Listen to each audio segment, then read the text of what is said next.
local politics. Liberal frontbencher Jane Prentice joins me live from Brisbane. Jane, thanks so much. Those talks yesterday between the Attorney-General and the Shadow Attorney, it really ended up in a bit of a debacle, didn't it, in terms of trying to reach some common ground on the same-sex marriage plebiscite. Labor's not going to back it, and the Prime Minister's not going to relent.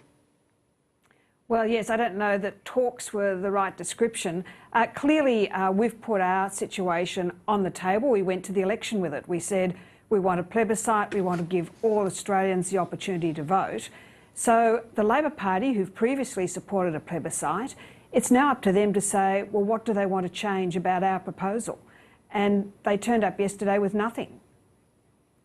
And so how does this play out then? If there is no movement towards the legalisation of same-sex marriage, which the Prime Minister and, you know, a number of your colleagues support, and this doesn't eventuate in February of next year, is this all held accountable to the Prime Minister? Because, as you say, you did take it to the election and you're not going to deliver it. No, but we've taken it to the election as a plebiscite. We're prepared to put the plebiscite up. Labor Party have previously supported a plebiscite, but now they're saying no. So they've changed their position on that. We have an opportunity on the 11th of February next year for the Australian people to vote for or against same-sex marriage. And yet the Labor Party don't want them to have that right to vote. They are stopping the Australian people from having a say. And just to reiterate, though, there's no chance the Prime Minister relents on this, despite Labor, the Greens and others saying that he could allow a free vote. There's no chance he'll do that. Are any of your colleagues, including fellow LNP member Warren Entsch, do you think there's any risk that they might cross the floor, given their very strong support for change here? No, they've been quite clear in recent weeks that they support the plebiscite. They think that's what should happen, that the Australian people should have the right to vote. And in fact, I think the polling says 72% of Australians believe they should have a plebiscite. I want to ask you about comments made by Senator Birmingham, the Education Minister, last night. He said that, well, he conceded that some private schools are overfunded.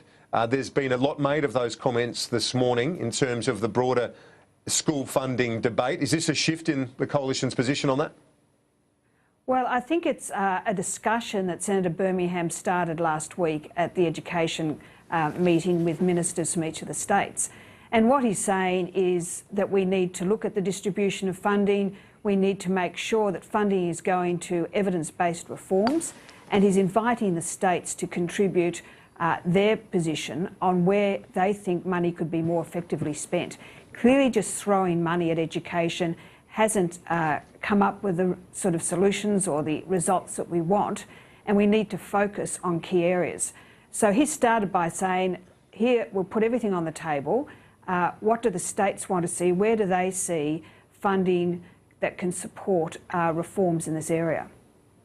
Is it time for sweeping statements like, you know, the suggestion that no state or no school will be worse off? It's time to shelve those sorts of remarks, given the state of the books right now in terms of the budgetary constraints, but as the Minister conceded last night, that some private schools are receiving a lot of public funds and unnecessarily.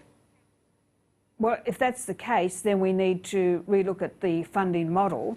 But the Coalition Government is committed to actually increasing funding for education, $16 billion going up to $20 billion in the next 4 years. So there is an increase in funding. We just have to make sure it's spent in the right areas, that it's spent where we get the outcomes we need, where we focus on literacy and numeracy.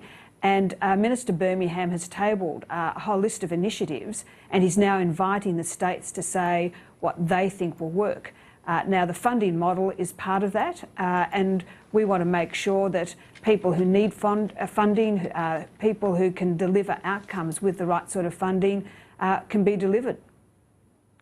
And finally, today's news poll, obviously a long way out from the next election, doesn't matter too much, but as a barometer of where things are at, is it a worry for Mr Turnbull that in the early stages of this term, people don't seem to be too satisfied? Well, I think the Prime Minister had a great 2 parliamentary weeks, so I don't think the polls reflect his performance in Parliament. If anything, perhaps they reflect uncertainty, particularly in the Senate, with how we're going forward.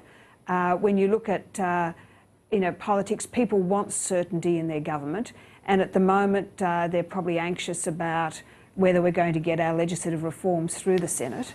You never know, Keiran. It could reflect the fact that this time of the year perhaps we should be talking football finals and not politics. Yeah.